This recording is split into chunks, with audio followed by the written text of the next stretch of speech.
Well, good morning. This is Barry Odell with the Church of Christ at Mammoth Spring Facebook page. Coming back today, it's Wednesday, February 10th, 2021, and we are working our way through the Gospel according to Matthew. And we are ready for Matthew chapter 20 today, beginning in verse 17. We're skipping over the first 16 verses. It's one of the parables, and as I told you a couple days ago, I've already covered the parables.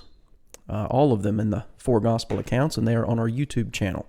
So if you'd like to study the parable of the workers in the vineyard, you can go to Mammoth Spring Church of Christ on YouTube and check out our playlist on the parables. That's probably around in that playlist, it's probably around video number 9. Anyway, we are ready for Matthew 20, beginning in verse 17, where from verses 17 through 19, Matthew records for us that Jesus once again prophesies of his journey to Jerusalem and his betrayal and his death, his crucifixion. So the text tells us that we are going up to Jerusalem, he says, and the Son of Man will be betrayed to the chief priests and to the scribes, and they will condemn him to death and deliver him to the Gentiles. Well, that would be Rome.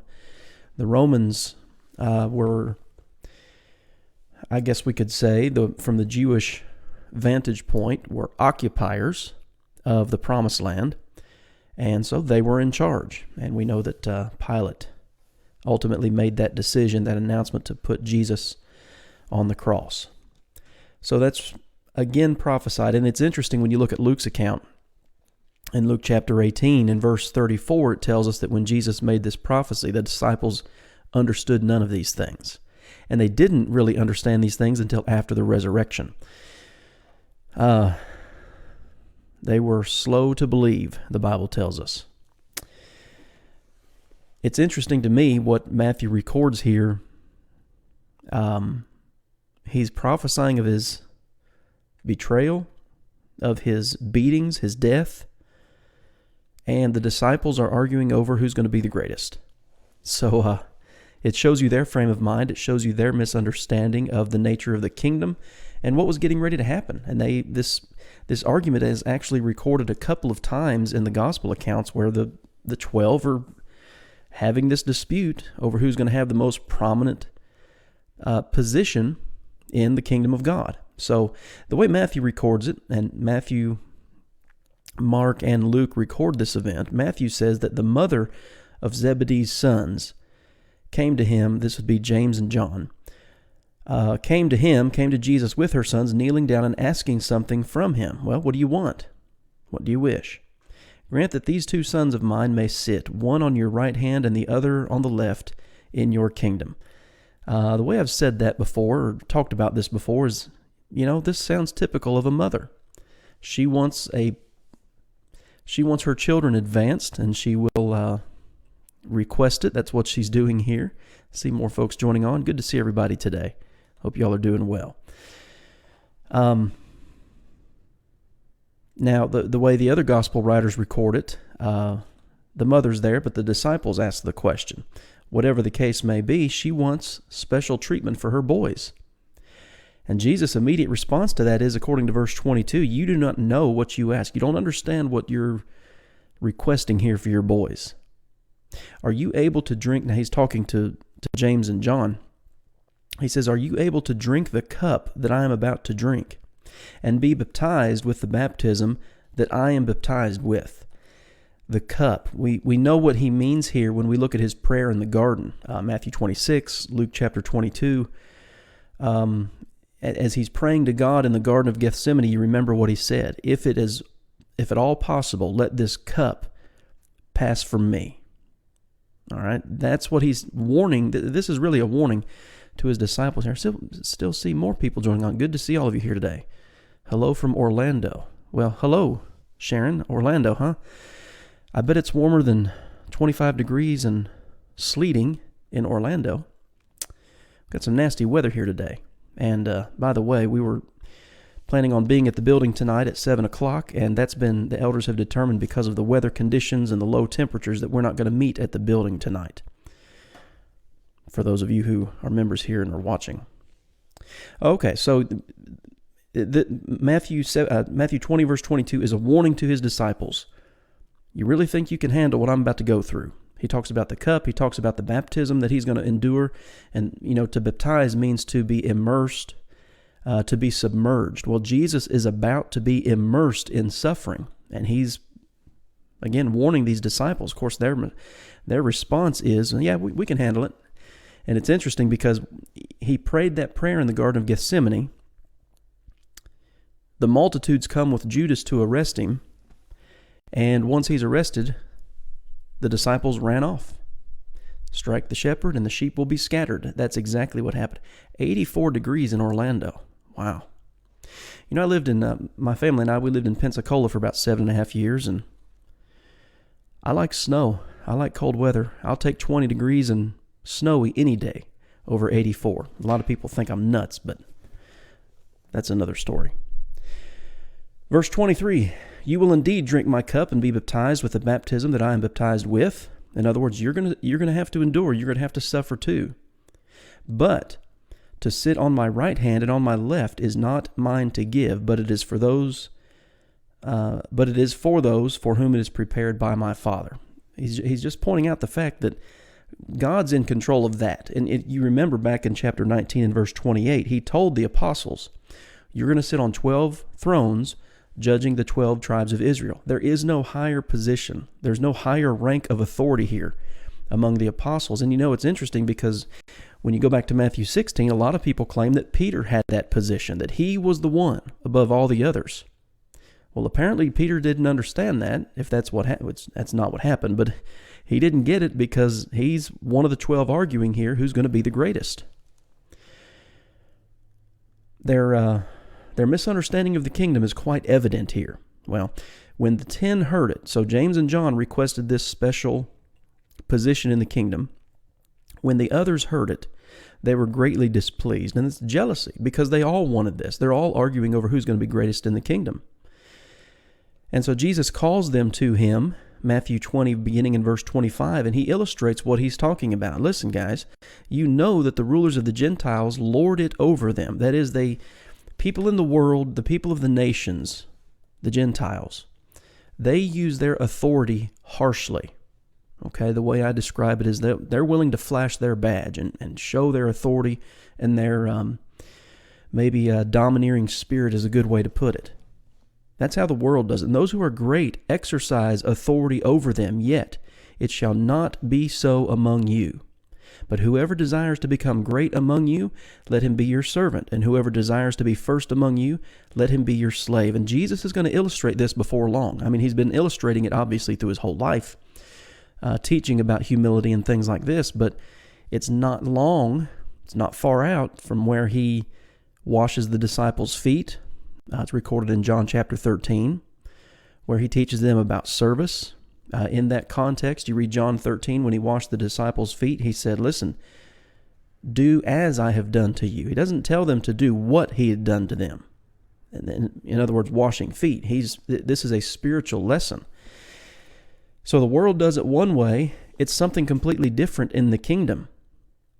Just as the Son of Man did not come to be served, but to serve, and to give his life a ransom for many. Jesus is the ultimate example of being a servant. And I want to turn over to a passage real quick that is kind of a explanation, if you will, of what he's teaching here. It's over in Philippians chapter 2, beginning in verse 5. It says, let this mind be in you, which was also in Christ Jesus, who, being in the form of God, did not consider it robbery to be equal with God.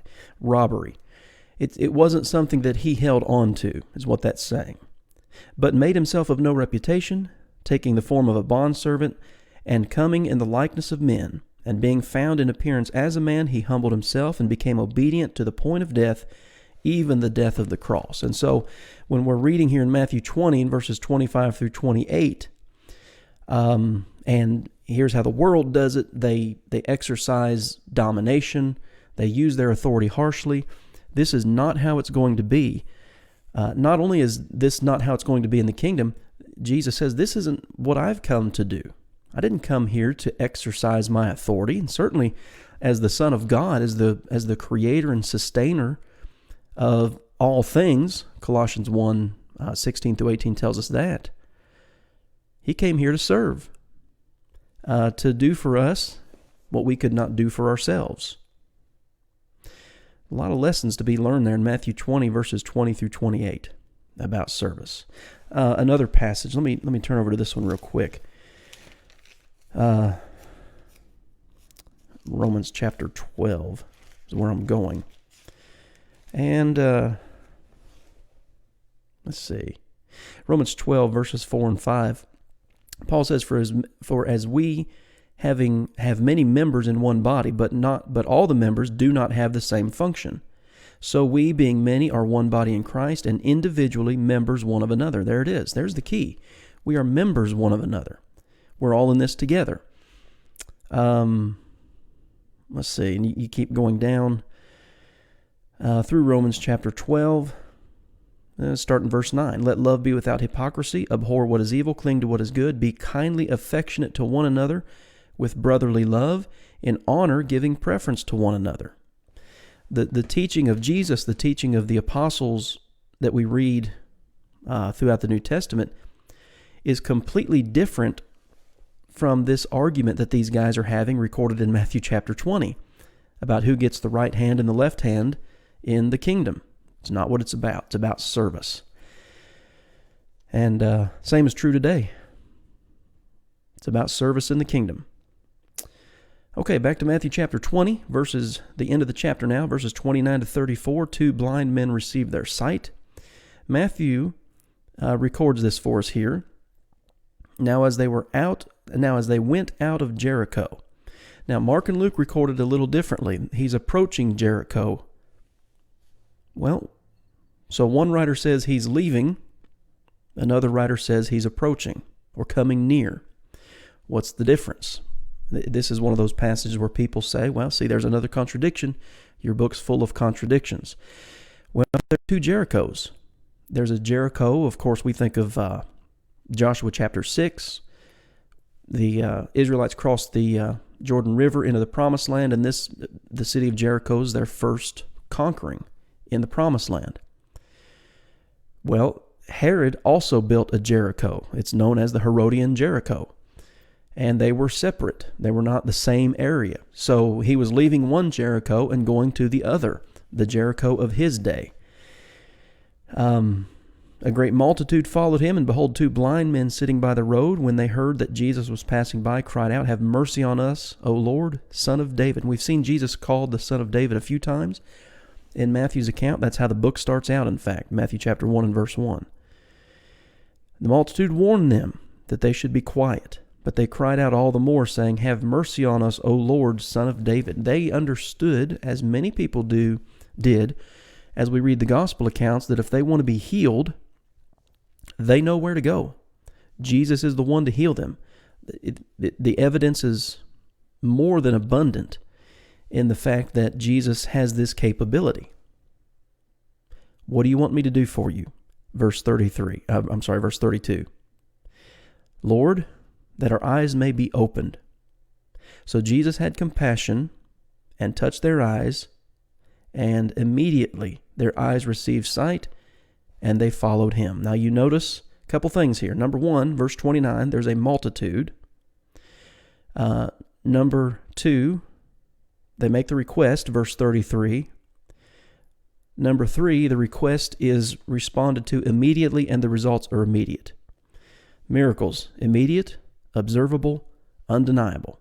That's what we have happening here. That's what we have happening with all these miracles, in fact. That's how Jesus operated time and time again. So these blind men received their sight. All right, that is Matthew chapter 20. A little bit shorter video today. But like I said, the first half of this chapter I've already covered in a previous video that's uploaded on our YouTube channel. The parable of the workers in the vineyard. A lot to learn from that parable, by the way. So if you'd like to study that, go to our YouTube channel. Okay, guys, I don't have any questions or comments. Some pretty straightforward text here today. We will come back tomorrow, Lord willing, at 11 o'clock and look at Matthew chapter 21. Jesus has what we call the triumphant entry into Jerusalem. He cleanses the temple. His authority is questioned. Matthew chapter 21 is very active.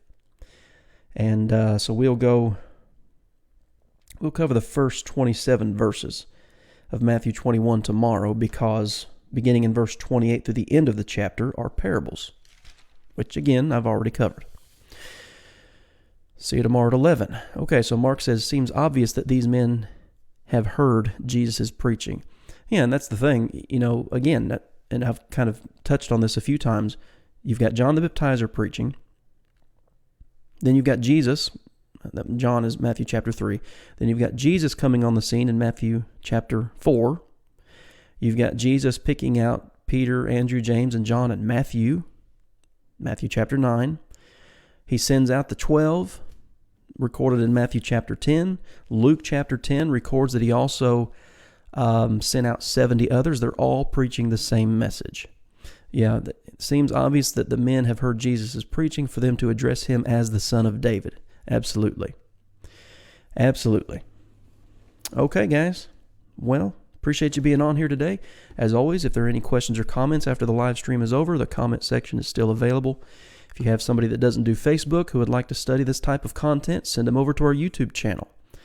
And Mammoth Spring Church of Christ. Yesterday I uploaded a video, and that got us to 300 videos. We've got 300 videos on our channel on YouTube. Okay.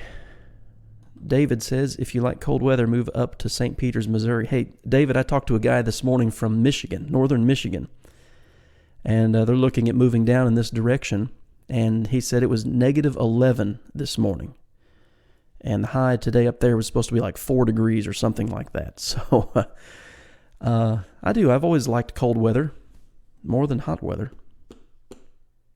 Anyway, it's enough of that. Okay, guys, Miss Louise, I will call you when I'm done here to answer your question. All right, guys, have a good day, and hope to see you back here tomorrow at 11 o'clock, and we'll jump into Matthew chapter 21. We will see you then.